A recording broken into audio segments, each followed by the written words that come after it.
외딴 부두가의 작은 그림자들, 고요한 새벽. 부산 연제구의 낡은 부두가는 아직 잠들어 있었다. 비릿한 바다 내음과 눅눅한 새벽 공기가 뒤섞인 이곳에서 김만덕은 지게 생선 상자를 짊어지고 비틀거렸다. 50살 중반. 마른 체구의 굽은 허리는 오랜 세월 고된 노동으로 다져진 삶의 흔적이었다. 그의 아내 박순희는 만덕보다 몇 살 위였고 늘 웃는 얼굴이었지만 깊게 패인 눈가의 주름은 그녀의 고단한 세월을 말해주고 있었다. 이 노부부에게 삶은 늘 버거웠지만 그들의 작은 집은 늘 아이들의 제잘거림으로 시끄럽고 따뜻했다. 할머니 배고파요. 가장 나이가 많은 준이, 종가 잠이 덜 깬 목소리로 순이의 치맛자락을 잡아당겼다. 준이는 10살 남짓 되어 보였다. 검은 피부에 곱슬거리는 머리카락, 그리고 유난히 또렷한 눈망울을 가진 아이였다. 그의 뒤에는 그와 똑 닮은 미니민, 그리고 예쁜 얼굴의 예린이, 예린, 개구쟁이 하준이, 하준, 조용한 씨앗씨앗, 그리고 가장 어린 지호, 지호까지 모두 6명의 아이들이 순이의 주위를 둘러싸고 있었다. 이 아이들은 모두 검은 피부를 가졌고 각각의 이목구비는 뚜렷하고 아름다웠다. 마을 사람들은 이들을 외국 아이들이라 불렀지만 만덕과 순이에게는 그저 사랑스러운 자식들이었다. 아이들의 아침 식사는 늘 순이에게 가장 큰 고민거리였다. 변변한 수입이 없는 만덕의 벌이로는 7 식구의 입에 풀칠하기도 빠듯했다. 순이는 낡은 부엌에서 쌀을 씻으며 한숨을 쉬었다. 쌀독은 바닥을 보이고 있었고 냉장고에는 김치 외에는 아무것도 없었다. 그녀는 작은 칼로 물을 썰어 국을 끓이기 시작했다. 뜨거운 김이 서린 부엌 창문 밖으로. 아이들이 좁은 마당에서 뛰어노는 소리가 들렸다. 이 아이들은 만덕과 순이가 부두가와 빈민촌을 오가며 하나둘씩 거둬들인 아이들이었다. 처음 준이를 만났을 때 그는 작은 몸으로 쓰레기통을 뒤지고 있었다. 버려진 듯한 그의 모습에 만덕은 차마 발길이 떨어지지 않았다. 가자. 아저씨랑 같이 가자. 배고프면 아저씨가 밥 줄게. 그렇게 준이가 그들의 첫 번째 아이가 되었다. 그 후로도 버려진 아이들.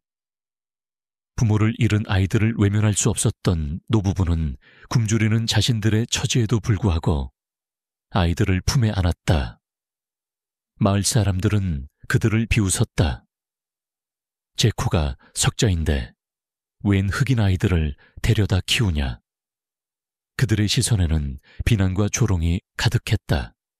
아이들 역시 학교에서 따돌림을 당하거나 길거리에서 손가락질을 받기 일쑤였다. 하지만 만덕과 순이는 그 어떤 비난에도 흔들리지 않았다. 우리는 저 아이들이 아니면 살아갈 의미가 없어. 만덕은 늘 순이에게 그렇게 말했다. 그들은 아이들에게 세상의 편견과 싸울 용기를 가르쳤고 서로 사랑하고 의지하는 법을 알려주었다. 준이는 6 남매 중 가장 마디답게 동생들을 살뜰히 챙겼다. 그는 늘 순이의 옆에서 일을 도왔고 동생들이 놀림을 당하면 맨 앞에서 나서서 막아주었다. 그의 등에는 손가락 2개를 겹쳐놓은 듯한 독특한 별 모양의 붉은 반점이 희미하게 있었다. 아주 어릴 때부터 있었던 반점이었는데 만덕과 순이는 그저 특별한 태생 반점이라고 생각할 뿐이었다. 어느 날 저녁, 만덕은 부두가에서 일을 마치고 돌아오는 길에 작은 트럭 한 대가 음식물 쓰레기를 버리고 가는 것을 보았다. 그들은 재활용품을 분류하다가 버려진 음식물 쓰레기 봉투 몇 개를 발견했다. 만덕은 순간 발길을 멈췄다. 보통 사람들이 버리는 음식물 쓰레기였지만 그 안에는 아직 먹을 만한 채소 조각이나 고기 뼈들이 보였다. 그는 주저없이 그 봉투들을 주워 담았다. 굶주리는 아이들의 얼굴이 떠올랐기 때문이었다. 그의 어깨는 무거웠지만 마음은 조금 가벼워지는 듯했다. 여보, 이런 걸 주워왔어요. 순이는 만덕이 들고 온 음식물 쓰레기 봉투를 보고는 기겁했다. 아니, 버려진 건데. 아직 먹을 만한 게 좀 있어. 애들 배라도 채워야지 않겠어. 만덕의 얼굴에는 미안함과 함께 절박함이 스쳐 지나갔다. 순이는 봉투를 열어 내용물을 확인했다. 시들었지만 아직 쓸만한 배추 잎, 뭉개진 두부 조각, 그리고 먹고 남은 생선 뼈들이 보였다. 그녀는 한숨을 내쉬었다. 그 순간 봉투맨 아래에 깔려있던 낡고 너덜너덜한 책 한 권이 눈에 들어왔다. 물에 젖어 글씨가 번져 있었지만 표지에는 황금 레시피라는 글자와 함께 오래된 음식 그림이 그려져 있었다. 버려진 요리책이었다. 순이는 무심코 책을 펼쳤다. 책 속에는 오래된 송을시로 빼곡히 채워진 요리법들이 가득했다. 대부분은 고급 식재료를 이용한 요리법이었지만 그중 몇몇 페이지에는 버려진 재료를 활용한 기적의 레시피라는 제목 아래 음식물 쓰레기나 남은 식재료를 활용하여 맛있는 음식을 만드는 독특한 방법들이 적혀 있었다. 순이의 눈이 휘둥그레졌다. 그녀는 평생 음식물 쓰레기를 뒤져본 적이 없었지만 이 책을 보는 순간 묘한 영감이 떠올랐다. 그날 밤 아이들이 잠든 후 순이는 낡은 부엌에서 홀로 냄비 앞에 앉았다. 그녀는 만덕이 주워온 음식물 쓰레기 속 재료들을 조심스럽게 골라내고 깨끗이 씻었다. 시들었던 배추는 따뜻한 물에 불리고 남은 생선뼈는 육수를 우려냈다. 그녀는 책에 적힌 대로 각종 양념들을 조화롭게 섞어 새로운 요리를 만들기 시작했다. 부엌에는 희미한 불빛 아래 조용히 칼질하는 소리와 지글거리는 기름 소리만이 울려 퍼졌다. 순이의 손길은 평소보다 더욱 섬세하고 진지했다. 그녀의 마음속에는 오직 아이들에게 맛있는 음식을 먹이고 싶다는 간절한 바람만이 가득했다. 밤늦도록 이어진 순이의 실험은 예상외의 결과를 낳았다. 다음 날 아침, 만덕과 아이들은 식탁 위에 놓인 따뜻한 국과 볶음 요리를 보고 깜짝 놀랐다. 어제 만덕이 주워왔던 음식물 쓰레기 속 재료들로 만든 음식이라고는 믿기지 않을 정도로 먹음직스러웠다. 아이들은 눈을 반짝이며 숟가락을 들었다. 할머니, 이거 진짜 맛있어요. 준이가 눈을 동그랗게 뜨고 말했다. 다른 아이들도 고개를 끄덕이며 연신 숟가락을 놀렸다. 만덕도 국물을 한 숟가락 떠먹고는 놀라움을 금치 못했다. 여보, 이게 정말 그 재료들로 만든 거요. 대단하구려, 정말. 그의 목소리에는 감탄과 함께 안도감이 섞여 있었다. 순이는 아이들과 만덕이 맛있게 먹는 모습을 보며 가슴 벅찬 행복을 느꼈다. 그 순간 그녀는 낡은 요리책과 음식물 쓰레기 속에서 새로운 희망을 발견했다. 이 작은 부엌에서 그녀는 기적을 만들어낼 수 있을지도 모른다는 막연한 확신이 들었다. 아이들을 굶기지 않고 먹여 살릴 방법, 그리고 이 고통스러운 삶 속에서도 행복을 찾아낼 수 있는 작은 빛을 발견한 것이었다. 쓰레기통 속의 기적, 허름한 부엌의 연금술사, 김만덕의 부상 소식은 박순이 가족에게 짙은 먹구름처럼 드리워졌다. 만덕은 부둑에서 무거운 짐을 나르다 발을 헛디뎌 추락했고 다리가 부러져 한동안 일을 할 수 없게 되었다. 당장 내일부터 7 식구의 끼니를 어떻게 해결해야 할지 순이는 막막했다. 밤늦도록 잠 못 이루고 뒤척이던 그녀의 머릿속에는 낡은 요리책의 한 구절이 계속 맴돌았다.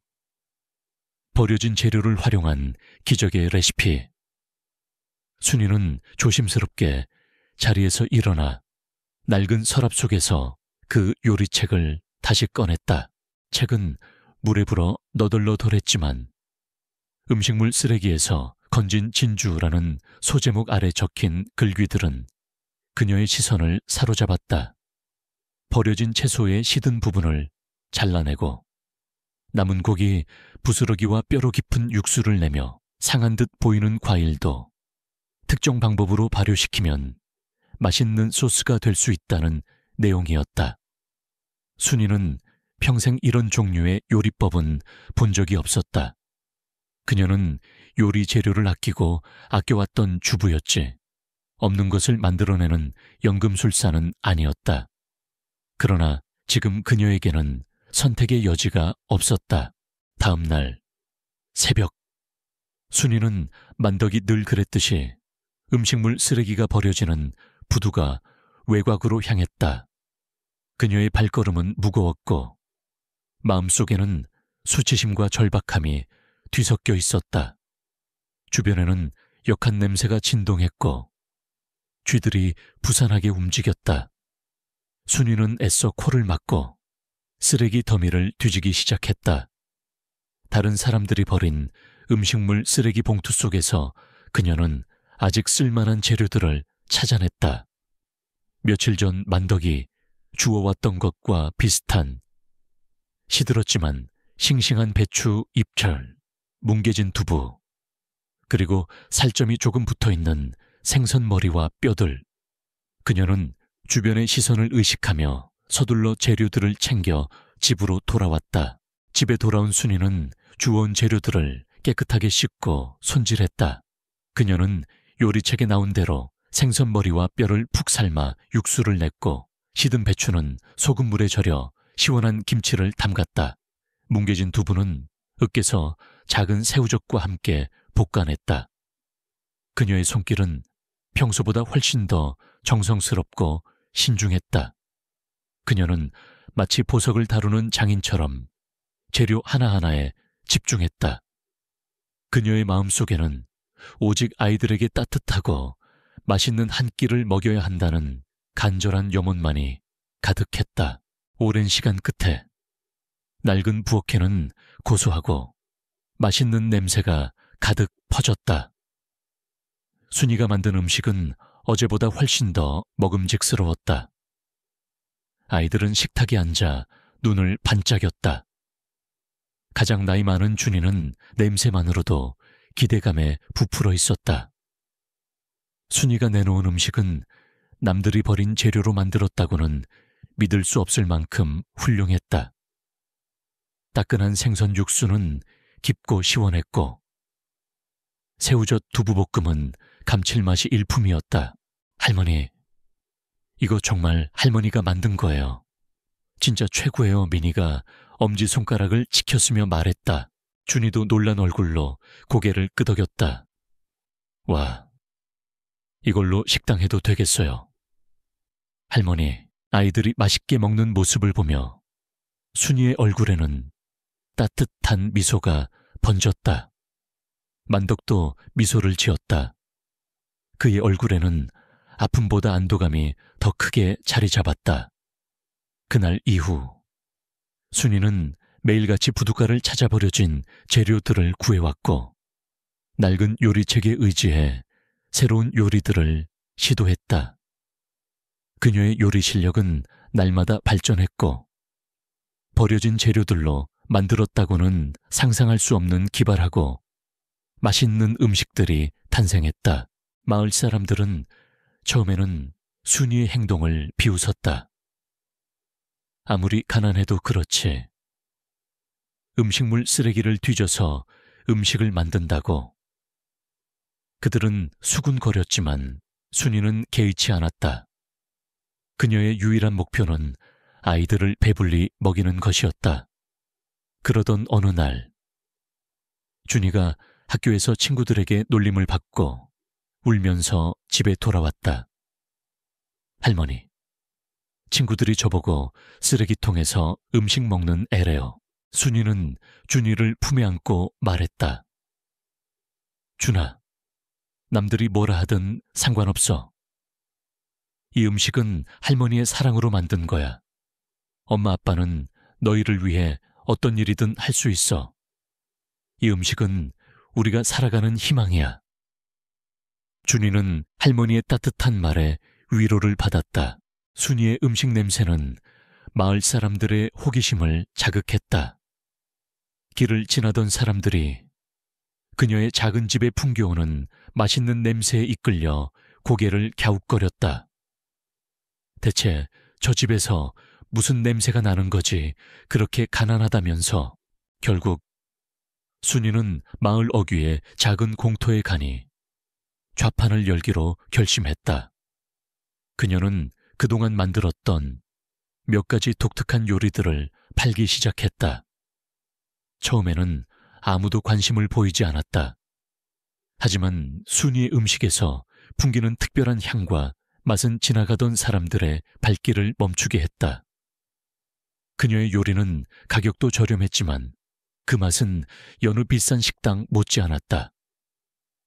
특히 버려진 채소로 만든 기적의 나물 무침과 남은 생선 살로 만든 바다향 가득한 고로케는 순식간에 입소문을 탔다. 이게 정말 음식물 쓰레기로 만든 거라고요. 말도 안 돼. 한 손님이 놀라움을 금치 못하며 말했다. 순이는 웃으며 말했다. 사랑으로 만들면 모든 게 기적이 될 수 있어요. 점점 더 많은 사람들이 순이의 좌판을 찾기 시작했다. 그녀의 좌판은 작은 희망의 등대처럼 마을 사람들의 눈에 비쳤다. 그녀의 이야기는 가난 속에서도 포기하지 않고 아이들을 위해 기적을 만들어낸다는 소문으로 퍼져나갔다. 마을 사람들의 시선도 점차 바뀌기 시작했다. 처음에는 비웃었던 이들도 이제는 순이의 음식 솜씨와 그녀의 강인함에 감탄했다. 순이는 이제 더 이상 음식물 쓰레기를 뒤지는 여자가 아니었다. 그녀는 기적을 만드는 요리사 박순이었다. 순이의 작은 수입은 만덕의 치료비와 아이들의 학용품을 사는데 큰 도움이 되었다. 아이들은 더 이상 굶주리지 않았다. 그들은 할머니의 요리로 배를 채우고 학교에서 더 이상 놀림을 받지 않았다. 오히려 친구들은 순이 할머니의 좌판에서 파는 음식을 맛보고 싶어 할 정도였다. 순이의 부엌은 이제 단순한 부엌이 아니었다. 그것은 사랑과 희망이 피어나는 공간이었다. 그녀는 허름한 부엌에서 버려진 재료들로 매일같이 기적을 만들어냈고 그 기적은 7 식구의 삶을 지탱하는 든든한 버팀목이 되었다. 아이들의 웃음소리가 다시 집안을 가득 채웠고 만덕의 얼굴에도 평화로운 미소가 돌아왔다. 순이는 이 모든 것이 자신에게 찾아온 작은 기적이라고 생각했다. 그녀는 이 작은 기적을 온 마음으로 감사히 여겼다. 편견을 넘어서 가족의 성장과 외부의 시선, 박순이의 좌판은 연제구 부득에서 작은 명물이 되었다. 기적을 만드는 박할머니의 음식기라는 소문은 입에서 입으로 퍼져나가 이제는 부산 시내에서도 그녀의 독특한 요리를 맛보기 위해 찾아오는 손님들이 생겨났다. 순이의 수입은 날마다 늘어났고 굶주림은 더 이상 가족의 그림자가 아니었다. 김만덕은 완치되지 않은 다리에도 불구하고 순이의 좌판 일을 도왔다. 그는 묵묵히 식탁을 닦고 손님들에게 물을 날라주었다. 그의 얼굴에는 이제 지친 기색보다 자부심이 가득했다. 6 아이들은 순이의 음식과 만덕의 사랑 속에서 무럭무럭 자랐다. 준이는 어엿한 소년이 되어 할머니의 좌판 일을 도왔고, 민이는 활발하고 사교적인 아이로 자랐다. 예린이는 그림 그리기를 좋아했고, 하준이는 엉뚱한 상상력으로 가족들을 웃게 했다. 조용했던 세아는 어느덧 성숙한 소녀가 되었고, 막내 지호는 가족 모두의 사랑을 독차지하는 귀염둥이였다. 아이들은 학교에 다니기 시작했다. 처음에는 여전히 편견의 시선에 시달려야 했다. 검은 피부색과 다른 외모는 아이들을 늘 외톨이로 만들었다. 친구들은 그들을 쓰레기통 아이들이라 놀렸고, 선생님들도 그들을 겉도는 듯했다. 순이는 아이들이 학교에서 돌아와 울음을 터뜨릴 때마다 가슴이 찢어지는 듯했다. 그녀는 아이들을 품에 안고 말했다. 너희는 세상에서 가장 특별하고 소중한 아이들이야. 남들이 뭐라 하든 신경 쓰지 마.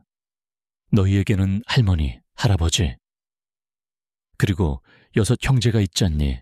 순이는 아이들에게 자신감을 심어주기 위해 더 열심히 요리했다. 그녀는 학교에 직접 찾아가 선생님들에게 아이들의 사연을 이야기하고 그녀의 음식을 맛보게 했다. 순이의 진심과 그녀의 요리에 담긴 사랑은 차가웠던 교사들의 마음을 움직였다. 점차 아이들은 학교에서 따돌림을 덜 받게 되었고, 몇몇 친구들은 순이의 좌판에 찾아와 그녀의 음식을 맛보고는 그 맛에 감탄하며 아이들과 친해지기 시작했다. 순이의 좌판은 단순한 식당을 넘어 편견을 허물고 사람들의 마음을 잇는 작은 공동체가 되었다. 특히 준이는 남다른 총명함을 보였다. 그는 어려운 수학 문제도 척척 풀었고, 영어도 독학으로 마스터했다. 그의 등에는 여전히 별 모양의 붉은 반점이 희미하게 빛나고 있었다. 순이는 가끔 준이의 등을 바라보며 생각에 잠겼다. 이 아이들은 대체 어디서 왔을까? 왜 이토록 특별한 능력을 가졌을까? 다른 아이들 또한 각기 다른 분야에서 비범한 재능을 보였다. 민이는 뛰어난 운동, 신경을 가졌고, 예린이는 놀라운 예술적 감각을 지니고 있었다.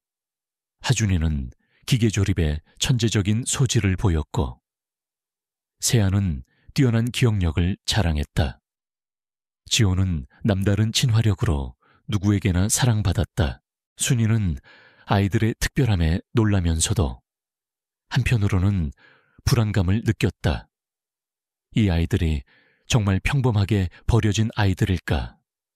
혹시 어떤 숨겨진 비밀이라도 있는 것은 아닐까? 그녀는 자신의 머릿속을 맴도는 의문을 애써 외면했다. 중요한 것은 아이들이 건강하게 자신들의 품에서 자라고 있다는 사실뿐이라고 스스로를 다독였다. 그녀는 그저 이 아이들이 세상의 편견과 싸워 이기고 자신들의 재능을 펼치며 행복하게 살아가기를 바랄 뿐이었다. 세월은 빠르게 흘렀다. 만덕과 순이의 머리카락은 하얗게 새었고, 아이들은 청년으로 성장했다. 준이는 미국 유학길에 올라 명문대에서 생명공학을 전공하여 촉망받는 과학자가 되었다. 민이는 운동선수의 꿈을 이뤄 세계적인 육상 스타가 되어 유럽에서 활약했다. 예린이는 뛰어난 예술적 감각으로 유명한 화가로 이름을 날리며 뉴욕에서 개인전을 열었다. 하준이는 어릴 적부터 좋아하던 기계 조립을 넘어 로봇 공학자가 되어 실리콘밸리에서 스타트업을 이끌었다. 세아는 놀라운 기억력과 분석력을 바탕으로 싱가포르의 금융 전문가가 되었고, 막내 지호는 타고난 친화력과 리더십으로 국제구호단체 리더가 되어 아프리카 오지를 누볐다. 여섯 아이들은 각자의 분야에서 최고의 성공을 거두었지만 그들은 단 한순간도 만덕과 순이를 잊지 않았다. 그들에게 부모님은 세상에서 가장 위대한 존재이자 그들을 존재하게 한 근원이었다. 아이들은 정기적으로 부모님을 찾아왔고 경제적인 지원도 아끼지 않았다. 낡았던 만덕과 순이의 집은 이제 크고 현대적인 집으로 바뀌었고 순이의 좌파는 번듯한 식당이 되었다. 그들은 이제 더 이상 가난에 허덕이지 않았다. 그러나 물질적인 풍요 속에서도 순이의 마음 한구석에는 늘 불안감이 자리 잡고 있었다. 아이들이 성공할수록 그녀는 그들의 특별한 능력과 출생의 비밀에 대한 의문을 떨칠 수 없었다. 특히 준이의 등에 있는 별 모양의 반점은 그녀의 마음을 계속해서 맴돌았다. 아이들의 친부모는 누구일까? 왜 그들은 그토록 특별한 능력을 지녔을까? 순이는 이 질문들에 대한 답을 찾으려 했지만 감히 아이들에게 물어볼 수는 없었다. 그저 언젠가 진실이 밝혀질 날이 올 것이라고 막연히 생각할 뿐이었다. 한편 아이들의 성공과 함께 그들의 존재는 세상에 알려지기 시작했다. 특히 준이의 생명공학 연구 성과는 학계의 주목을 받았고 미니의 육상 경기는 전 세계인의 이목을 끌었다. 그리고 이러한 성공은 거대한 그림자를 불러들이는 계기가 되었다. 이들의 특별한 능력에 관심을 가지는 수상한 세력들이 하나둘씩 그들의 뒤를 쫓기 시작한 것이다. 미국의 본사를 둔 거대 생명공학 기업 지니어스 바이오코프, 제니어스 비오코프의 회장 데이비드 리는 은밀히 준이의 연구 논문을 주목하고 있었다. 그는 준이의 연구에서 자신이 오랫동안 찾던 그것의 흔적을 발견했다. 30년 전 지니어스 바이오코프는 세상에 알려지지 않은 비밀스러운 프로젝트를 진행했었다. 그리고 그 프로젝트의 결과물이 바로 만덕과 순이가 키운 6 아이들이었다. 데이비드 리는 이미 준이의 등에 있는 별 모양의 반점과 그가 가진 유전적 특성을 파악하고 있었다. 그의 머릿속에는 잃어버렸던 실험체들을 되찾아 다시금 자신의 욕망을 채울 계획이 움직이고 있었다. 순이는 이 모든 것을 알지 못한 채 그저 아이들의 성공을 축하하며 행복한 나날을 보내고 있었다. 하지만 그녀의 직감은 무언가 불길한 일이 다가오고 있음을 경고하고 있었다. 멀리서 다가오는 검은 그림자를 알아채지 못한 채 그녀는 아이들과의 소중한 시간들을 만끽했다. 그러나 평화는 곧 깨질 것이었다. 30년 전 숨겨졌던 충격적인 진실이 서서히 수면 위로 떠오를 준비를 하고 있었기 때문이었다. 성공의 빛과 스며드는 그림자. 시간은 쏜살같이 흘러 김만덕과 박순희 부부는 8순을 훌쩍 넘긴 노인이 되었다. 그들의 얼굴에는 깊은 세월의 흔적이 새겨졌지만 눈빛은 여전히 아이들을 향한 사랑으로 빛나고 있었다. 낡았던 집은 6 아이들의 도움으로 현대식 저택으로 탈바꿈했고 순이의 작은 좌파는 기적의 부엌이라는 이름에 번듯한 레스토랑이 되어 연제구의 명소가 되었다. 만덕과 순이는 더 이상 손님을 받지 않았다.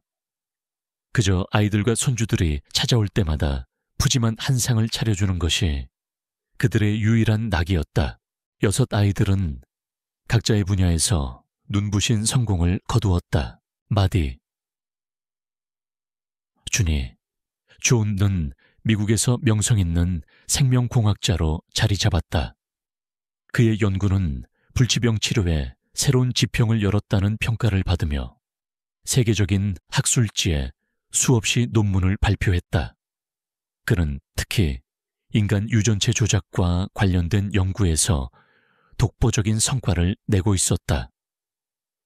그의 등에 새겨진 별 모양의 붉은 반점은 그가 어릴 때부터 지닌 유일한 특징이었지만 그 누구에게도 그것의 의미를 설명할 수 없었다. 민은 세계 육상계의 샛별이었다. 아프리카계 선수 특유의 탄탄한 신체 조건과 끊임없는 노력으로 그는 올림픽 금메달을 목에 걸었고 전 세계 스포츠 팬들의 우상이 되었다. 그는 종종 한국을 찾아와 부모님과 동생들에게 따뜻한 안부를 전했다. 예린이 예린 비로 능파리에서 활동하는 촉망받는 화가였다. 그녀의 그림은 독특한 색감과 강렬한 메시지로 전 세계 미술계의 찬사를 받았다. 그녀의 작품 속에는 늘 숲과 바다, 그리고 가족에 대한 그리움이 담겨 있었다. 하준은 실리콘밸리에서 성공한 로봇 공학자이자 IT 기업의 CEO가 되었다. 그는 인공지능 기반의 로봇 기술을 개발하여 전 세계 산업계를 혁신했다. 그의 회사는 매년 천문학적인 수익을 올리며 전 세계 기업들의 주목을 받았다. CCR는 냉철한 판단력과 뛰어난 분석력으로 싱가포르의 헤지펀드에서 핵심 인물로 활약하고 있었다. 그녀의 투자 전략은 언제나 성공적이었고 그녀는 아시아 금융시장의 큰 손으로 불렸다. 막내 지호는 유엔 산하 국제구호단체에서 활동하며 아프리카 오지를 누비는 헌신적인 활동가였다. 그는 가난과 질병으로 고통받는 아이들을 돕는데 자신의 모든 것을 바쳤다. 그의 따뜻한 마음과 리더십은 많은 이들에게 감동을 주었다. 6 아이들은 각자의 자리에서 빛나는 성공을 거두었지만 그들에게 가장 소중한 존재는 여전히 만덕과 순이 부부였다. 그들은 정기적으로 한국을 찾아 부모님을 만났고 영상 통화를 통해 늘 소통했다. 매년 명절이면 전 세계 각지에서 모여들어 왁자지껄한 가족 모임을 가졌고 그때마다 순이는 기적에 부엌에서 아이들이 가장 좋아하는 음식을 푸짐하게 차려주었다. 그들에게 만덕과 순이는 단순한 부모가 아니라 자신들의 존재의 이유이자 영원한 안식처였다. 하지만 평화로운 가족의 일상에도 미묘한 그림자가 드리워지기 시작했다. 6 아이들의 뛰어난 능력과 남다른 배경은 알 수 없는 누군가의 관심을 끌고 있었다. 준이의 연구 논문은 비밀스러운 경로를 통해 특정 인물들의 손에 들어갔고 미니의 경기 기록, 예린이의 독특한 그림체, 하준이의 로봇 기술, 세아의 금융 데이터 분석 능력, 지호의 대인관계 기술까지 모든 것이 누군가에 의해 면밀히 분석되고 있었다. 미국 동부 해안에 위치한 거대 제약 및 생명공학 기업 지니어스, 바이오코프 지니어스 비오컵의 최고 경영자 데이비드 리데빗 리는 준이의 연구 결과에 촉각을 곤두쓰고 있었다. 데이비드 리는 날카로운 눈매와 차가운 표정을 가진 중년의 백인 남성이었다. 그는 겉으로는 인류의 건강 증진을 내세웠지만 실제로는 돈과 권력에 대한 끝없는 욕망에 사로잡힌 인물이었다. 그의 손에 들린 준이의 유전자 분석 보고서에는 준이의 등 뒤에 있는 별 모양 반점과 동일한 패턴의 특정 유전자 표식에 대한 내용이 상세히 기록되어 있었다. 찾았어. 드디어 찾았어. 데이비드 리의 입가에 섬뜩한 미소가 번졌다. 30년 만에 나의 걸작들이 드디어 제자리를 찾아오는군. 그의 목소리에는 광기 어린 집착이 서려 있었다. 그는 옆에 서 있는 비서에게 차가운 목소리로 지시했다. 김지혜라는 기자가 움직이기 시작했군. 그녀를 주시해. 우리의 과거를 파헤치려 하고 있어. 김지혜는 서울의 한 탐사보도 전문 매체에서 일하는 열정적인 여기자였다. 그녀는 몇 년 전부터 지니어스 바이오코프의 수상한 움직임을 포착하고 있었다. 그녀는 익명의 제보자로부터 30년 전 지니어스 바이오코프가 극비리에 진행했던 아프리카 어린이 유전자 개량 프로젝트에 대한 단서를 얻었다. 그 프로젝트는 윤리적인 논란을 피하기 위해 철저히 은폐되었고 관련된 모든 자료는 파기된 것으로 알려져 있었다. 그러나 김지혜는 포기하지 않았다. 그녀는 프로젝트에 참여했던 익명의 연구원들을 수소문했고 그들로부터 충격적인 이야기를 듣게 되었다. 그들은 아프리카에서 태어난 어린아이들을 납치했습니다. 타고난 유전적 재능을 가진 아이들을 선별하여 특수 실험을 진행했죠. 목적은 완벽한 인간을 만드는 것이었습니다. 육체적으로 강하고 지능적으로 뛰어나며 어떤 환경에서도 적응할 수 있는 말 그대로 슈퍼휴먼을 만들려고 했습니다. 익명의 연구원은 떨리는 목소리로 증언했다. 그리고 실험이 끝난 아이들은 증거 인멸을 위해 모두 처리했다고 들었습니다. 김지혜는 소름이 돋았다. 인체 실험, 납치, 그리고 살인까지. 그녀는 이 거대한 비리를 파헤치기로 결심했다. 그녀는 프로젝트의 결과물인 실험체들, 이 한국으로 보내졌다는 작은 단서를 포착했다. 그들은 한국의 한 항구 도시, 그것도 연제구의 특정 지역에 버려졌다는 것이었다. 김지혜는 그 지역의 오래된 신문 기사들을 뒤지기 시작했다. 그리고 마침내 30년 전 연제구 부두개에서 노부부가 6명의 흑인 아이들을 거둬들였다는 작은 미담 기사를 발견했다. 그녀는 직감했다. 이 아이들이 바로 데이비드 리가 찾던 실험체일지도 모른다고. 김지혜는 6아이들의 현재 위치와 그들의 성공적인 삶에 대한 정보를 수집했다. 그녀는 그들의 놀라운 재능과 준이의 등에 있는 별 모양 반점, 그리고 데이비드 리가 준이의 연구에 집착하는 이유까지 파악했다. 모든 퍼즐 조각이 맞춰지자 김지혜는 자신이 얼마나 거대한 진실을 마주하고 있는지 깨달았다. 그녀는 이 모든 것을 세상에 폭로하기로 결심했다. 그러나 그녀는 자신이 데이비드 리의 레이더망에 포착되었다는 사실을 아직 알지 못했다. 평화로운 연제구의 저택에서 만덕과 순이는 6아이들과 함께 행복한 시간을 보내고 있었다. 그들은 자신들의 아이들이 30년 전의 끔찍한 비극의 산물이라는 것을 꿈에도 생각지 못했다.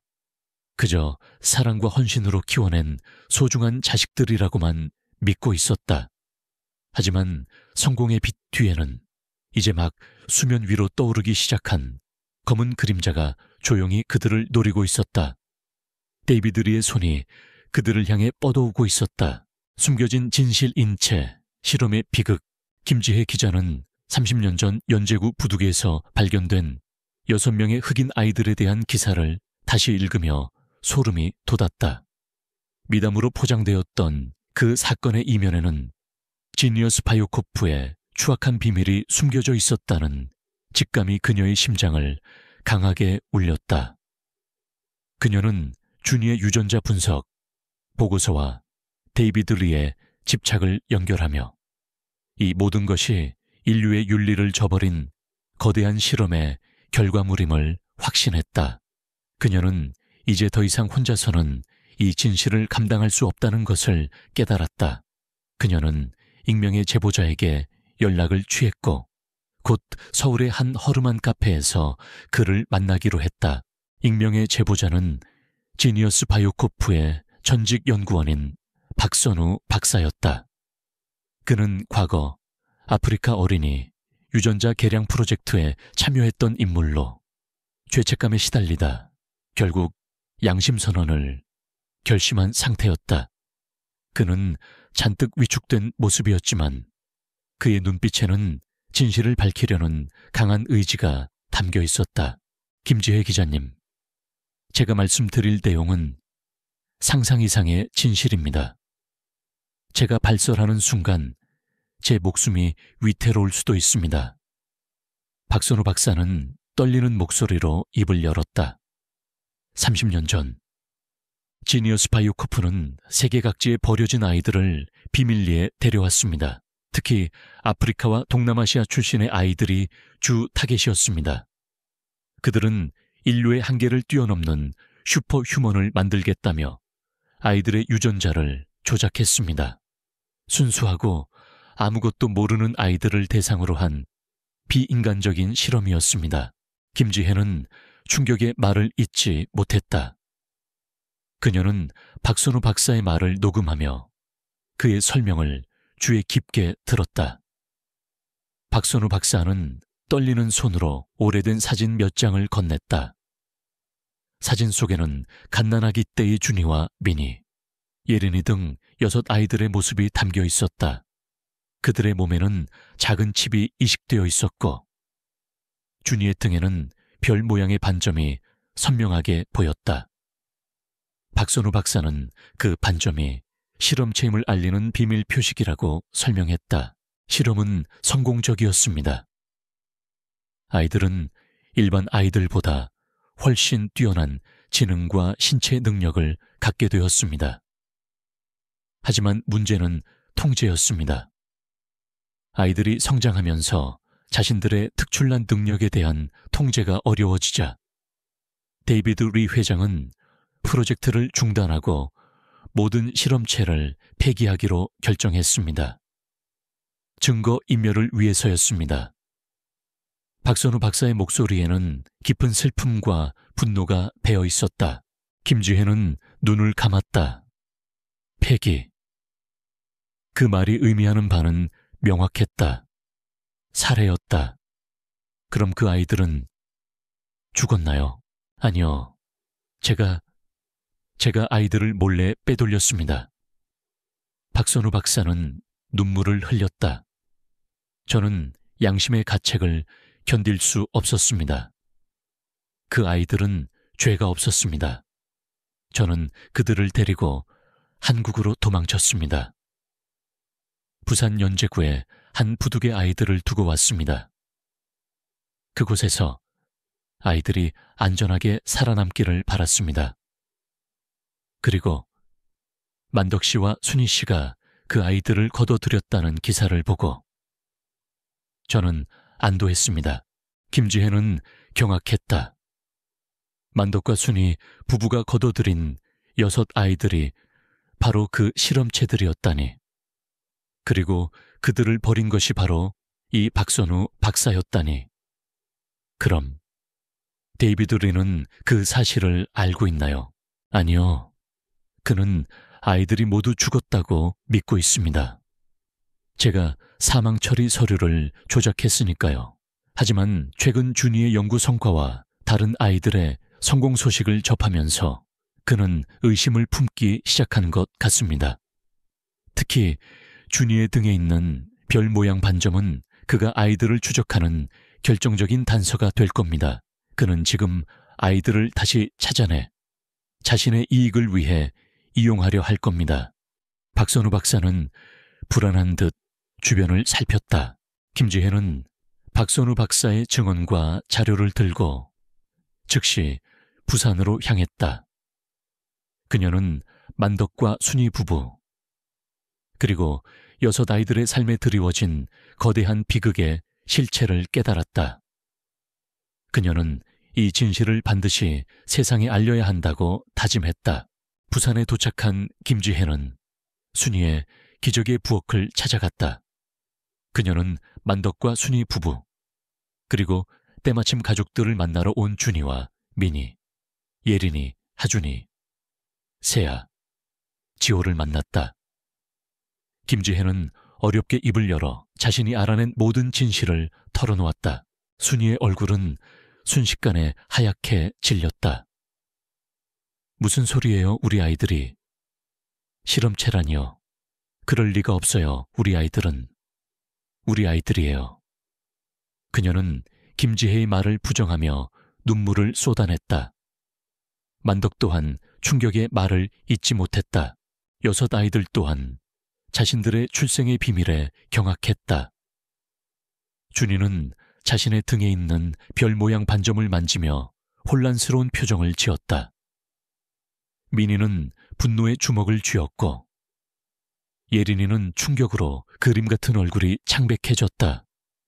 하준이는 이해할 수 없다는 듯 고개를 저었고 세아는 믿을 수 없다는 듯 눈을 깜빡였다. 지호는 순이의 품에 안겨 흐느꼈다. 그들의 특별한 능력, 사회의 편견, 그리고 데이비드 리의 집착. 모든 퍼즐 조각들이 맞춰지자 30년 동안 숨겨졌던 추악한 진실이 비로소 그 모습을 드러냈다. 그들은 단순한 버려진 아이들이 아니었다. 그들은 인간의 탐욕과 비윤리적인 과학이 낳은 비극적인 결과물이었다. 그때였다. 레스토랑 문이 열리고 데이비드 리와 그의 경호원들이 들이닥쳤다. 그들의 눈빛은 차갑고 잔인했다. 그들의 등 뒤에는 무표정한 얼굴의 남자들이 서 있었다. 바로 데이비드 리가 보낸 회수팀이었다. 데이비드 리는 차가운 미소를 지으며 순이와 만덕을 비웃었다. 오랜만입니다. 나의 걸작들. 30년 만에 다시 만나게 되는군요. 이 늙은 부부가 당신들의 진짜 부모라고 믿고 있었습니까? 착각하지 마십시오. 당신들은 그저 나의 실험체일 뿐입니다. 이제 제자리로 돌아갈 시간입니다. 그의 목소리에는 승리감과 함께 오만함이 가득했다. 준이는 데이비드 리를 향해 소리쳤다. 당신이 대체 무슨 짓을 저지른 겁니까? 우리는 당신의 물건이 아니야. 네 옷 나의 가장 완벽한 피조물이지. 내 연구는 내게 무한한 가능성을 줄 거야. 이제 선택은 없어. 순순히 따르지 않으면 이 늙은이들의 목숨은 장담할 수 없을 거다. 데이비드 리는 만덕과 순이를 향해 고개를 끄덕였다. 그의 경호원들이 만덕과 순이를 붙잡았다. 순이는 공포에 질려 비명을 질렀다. 아이들을 건드리지 마세요, 제발. 만덕은 피투성이가 된 얼굴로 데이비드 리를 노려봤다. 6 아이들은 분노에 휩싸였다. 자신들을 낳고 길러준 부모님이 위협받는 모습을 보자 그들의 특별한 능력들이 통제 불능 상태로 폭주하기 시작했다. 미니의 몸에서 엄청난 속도가 뿜어져 나왔고 하준이의 손에서 기계들이 스스로 조립되는 듯한 소리가 들렸다. 예린이는 붓 대신 날카로운 눈빛으로 데이비드 리를 노려봤고 세아의 머릿속에서는 수많은 데이터들이 빠르게 계산되고 있었다. 지호는 자신의 모든 에너지를 모아 데이비드 리를 향해 소리쳤다. 김지혜는 이 모든 상황을 카메라에 담았다. 그녀의 심장은 두근거렸지만 그녀는 이 진실을 반드시 세상에 알려야 한다는 사명감에 사로잡혀 있었다. 그녀는 몰래 라이브 스트리밍을 켰다. 데이비드 리는 예상치 못한 아이들의 능력 폭주에 당황했다. 그는 경호원들에게 소리쳤다. 당장 저들을 제 앞에 서둘러 레스토랑 안은 순식간에 아수라장이 되었다. 6 아이들은 자신들을 지키고 부모님을 보호하기 위해 필사적으로 싸웠다. 그들의 분노와 슬픔이 합쳐져 폭발적인 힘을 발휘했다. 하지만 데이비드 리의 회수팀은 체계적이고 잔인했다. 그들은 아이들의 약점을 노리며 그들을 제압하려 했다. 만덕과 순이는 아이들을 향해 소리쳤다.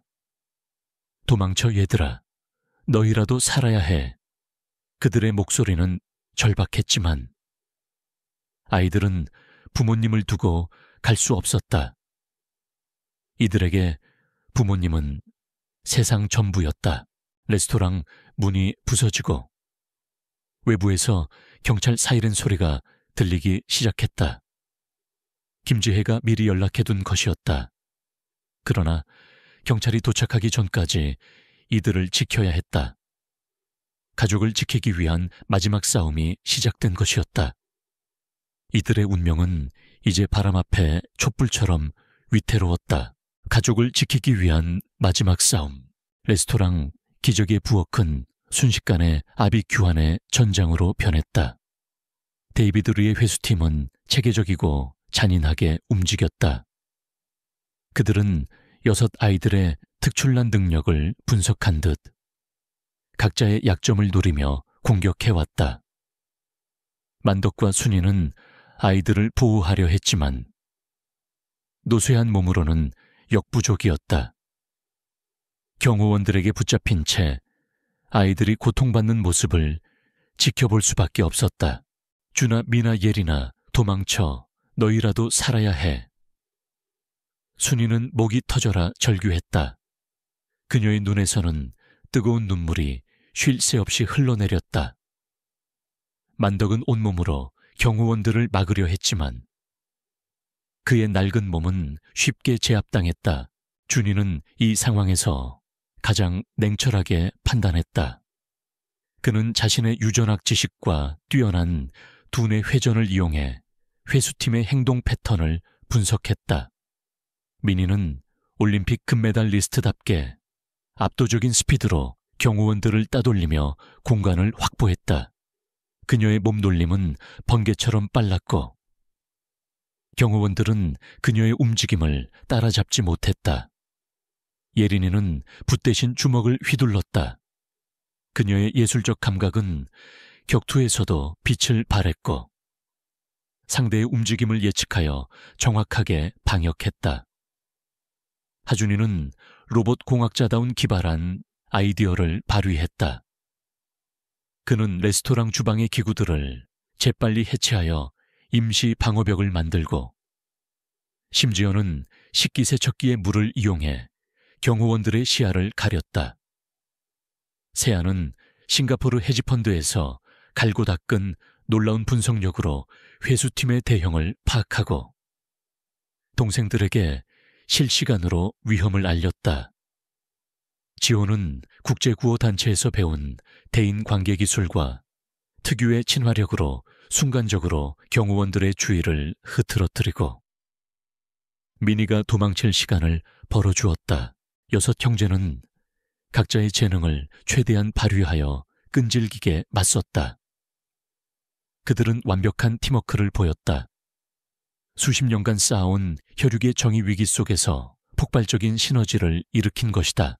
그들은 자신들의 부모님을 보호하기 위해 그리고 자신들의 자유를 지키기 위해 필사적으로 싸웠다. 데이비드 리는 아이들의 예상 밖의 방역에 당황했다. 이게 무슨 짓이야. 저들을 당장 제압해 나의 걸작들이 감히. 그는 분노의 찬 목소리로 소리쳤다.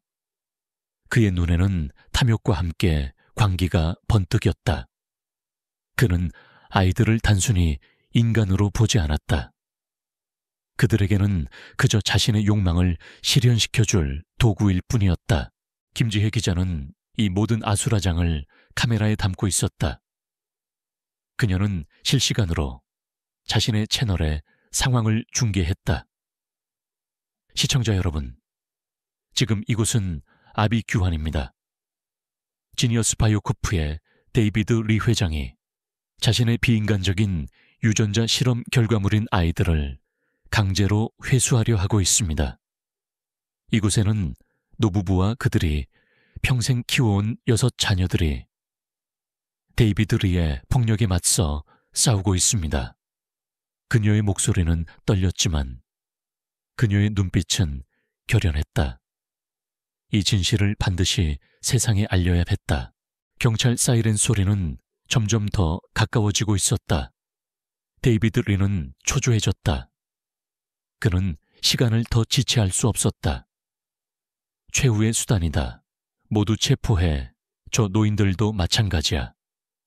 그는 경호원들에게 만덕과 순이를 우선적으로 제압하라고 지시했다. 준이는 데이비드 리의 지시를 들었다. 그는 가장 냉철한 머리로 이 상황을 타개할 방법을 찾아야 했다. 그 순간 준이의 눈에 레스토랑 주방 한켠에 놓인 가스통이 들어왔다. 그는 번뜩이는 아이디어를 떠올렸다. 위험했지만 이 상황을 뒤집을 수 있는 유일한 방법이었다. 미나, 예리나, 하주나, 세아야, 지호야 모두 주방으로 모여 빨리 준이가 동생들을 향해 소리쳤다. 6 형제는 재빨리 주방으로 몸을 피했다. 준이는 가스통을 붙잡고 가스밸브를 열기 시작했다. 주방 안에는 순식간에 가스 냄새가 진동했다. 데이비드 리의 경호원들은 가스 냄새를 맡고 당황했다. 저 자식들이 뭘 하려는 거야? 데이비드 리가 소리쳤다. 준이는 가스통 옆에 놓인 라이터를 집어들었다. 그의 손은 떨렸지만 그의 눈빛은 흔들림 없었다. 그는 데이비드 리를 똑바로 바라보며 말했다. 다가오지 마. 한 발짝이라도 더 다가오면 이 모든 것을 날려버릴 거야. 그의 목소리는 차분했지만 그 안에는 강철 같은 위협이 담겨 있었다. 데이비드 리는 준이의 협박에 잠시 주춤했다. 이 모든 것이 폭발하면 그의 모든 계획은 물거품이 될 것이었다. 그는 당장이라도 준이를 제압하고 싶었지만 준이의 손에 들린 라이터는 그를 망설이게 했다. 그 순간 경찰 특공대가 레스토랑 문을 부수고 들이닥쳤다. 김지혜 기자의 실시간 방송이 큰 영향을 미친 것이었다. 경찰 특공대는 순식간에 데이비드 리의 경호원들을 제압하기 시작했다. 데이비드 리는 당황하여 도망치려 했지만 그의 앞을 준이가 막아섰다. 어디 가려고 하죠? 아직 끝나지 않았습니다. 당신이 저지른 죄를 전부 밝혀야죠. 준이는 데이비드 리의 팔을 붙잡았다. 데이비드 리는 준이를 뿌리치려 발버둥 쳤지만 준이의 악력은 상상을 초월했다. 그의 유전자 조작으로 강화된 신체 능력이 빛을 발하는 순간이었다. 데이비드 리는 준이의 힘에 꼼짝없이 붙잡혔다. 이럴 순 없어. 나는 데이비드 리다. 지니어스 바이오코프의 회장이다.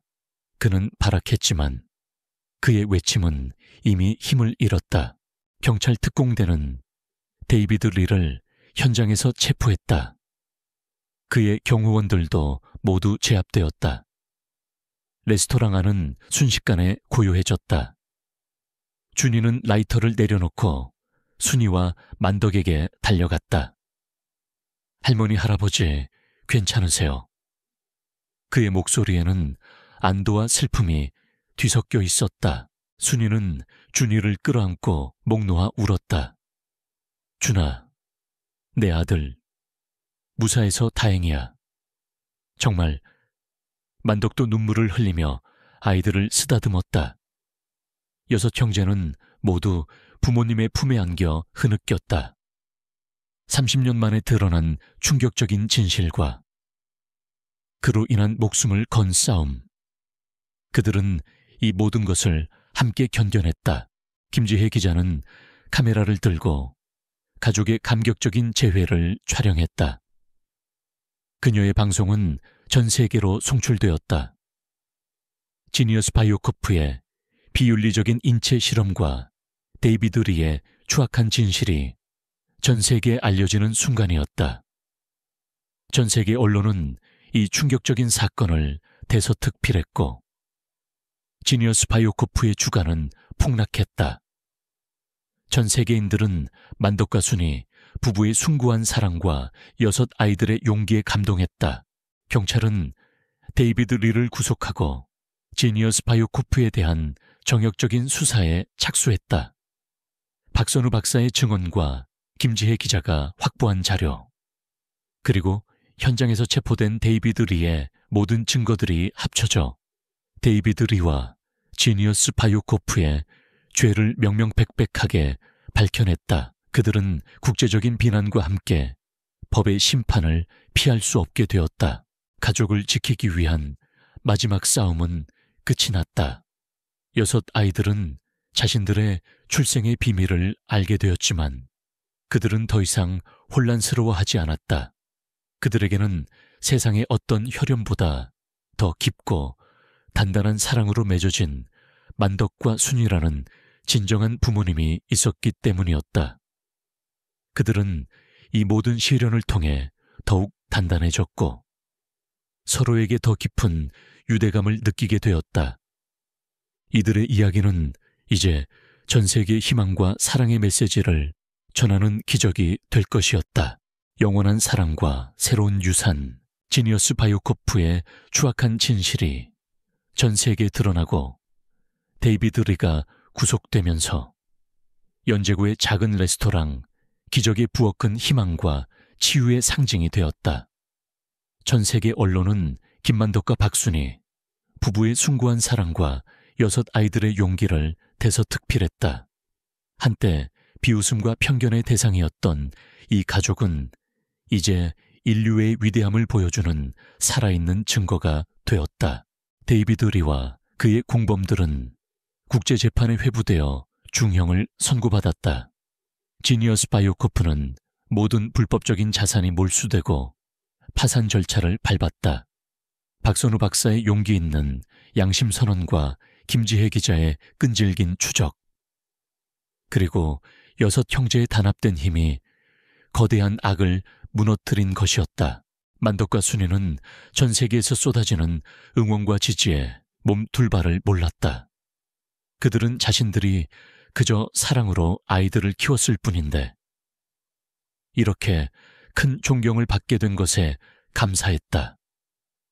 아이들은 부모님의 희생과 사랑을 기리기 위해 뜻깊은 결정을 내렸다.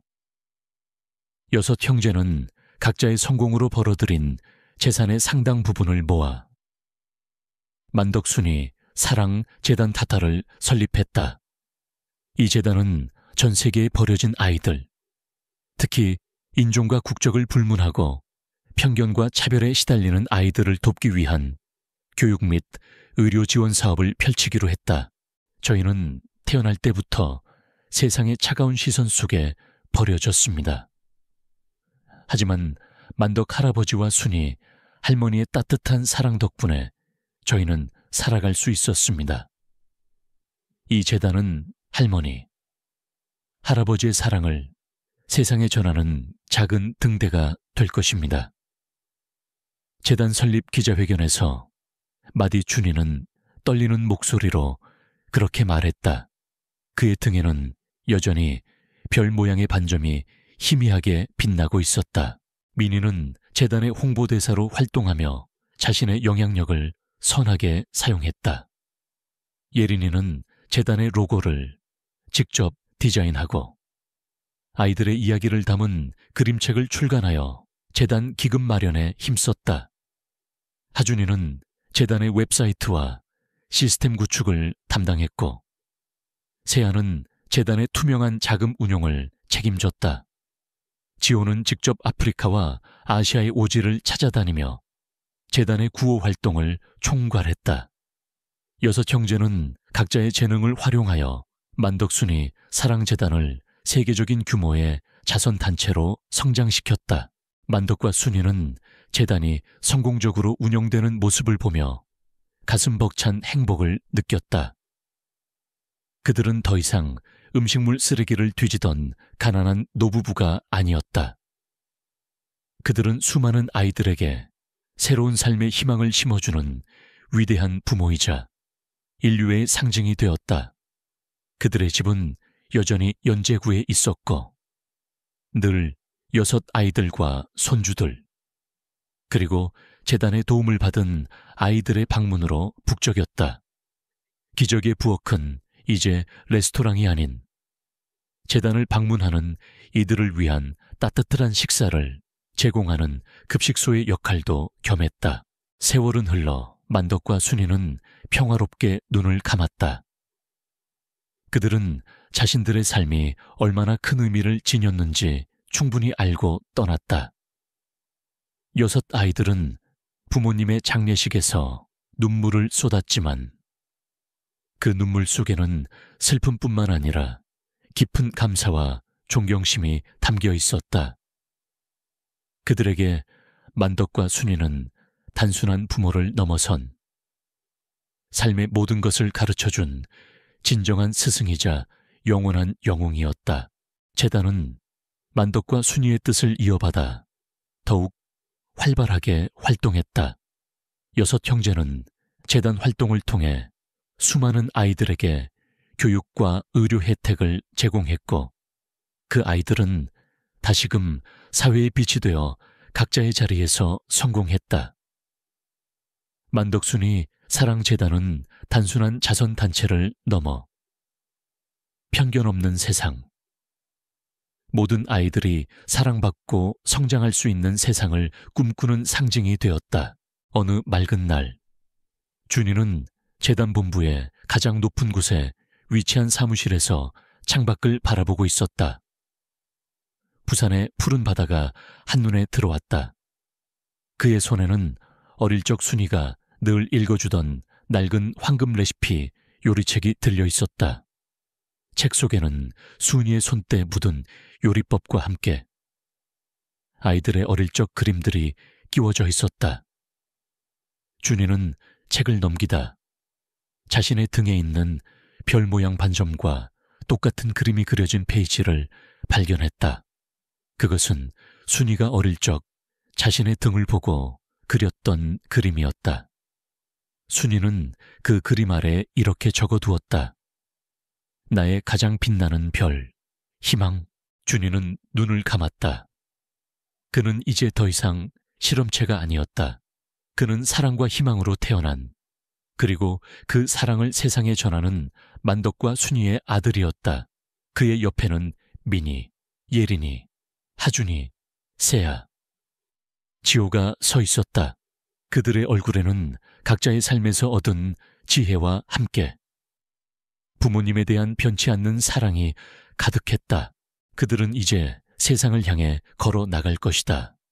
만덕과 순이, 부부가 심은 사랑의 씨앗은 이제 거대한 나무가 되어 수많은 이들에게 그늘과 열매를 제공할 것이었다. 음식물 쓰레기에서 시작된 작은 기적은 30년 후 온 세상을 밝히는 거대한 사랑의 유산으로 거듭났다. 그들의 이야기는 영원히 기억될 것이다. 사랑은 모든 편견과 절망을 이겨낼 수 있는 가장 위대한 힘이라는 것을 증명하며 시청자 여러분, 오늘 이야기는 어떠셨나요? 부산 연제구의 한 작은 부두가에서 시작된 이 기적이 여러분의 마음속에도 따뜻한 울림으로 남기를 바랍니다. 김만덕 할아버지와 박순이 할머니의 조건 없는 사랑은 그 어떤 과학기술보다 위대하고 어떤 편견도 녹일 수 있다는 것을 보여주었습니다. 우리 주변에도 이들처럼 묵묵히 사랑을 실천하는 수많은 영웅들이 있다는 것을 잊지 말아주세요. 다음에도 더 감동적이고 의미 있는 이야기로 다시 찾아올게요. 채널 고정, 좋아요와 구독, 알림 설정 잊지 마세요. 감사합니다.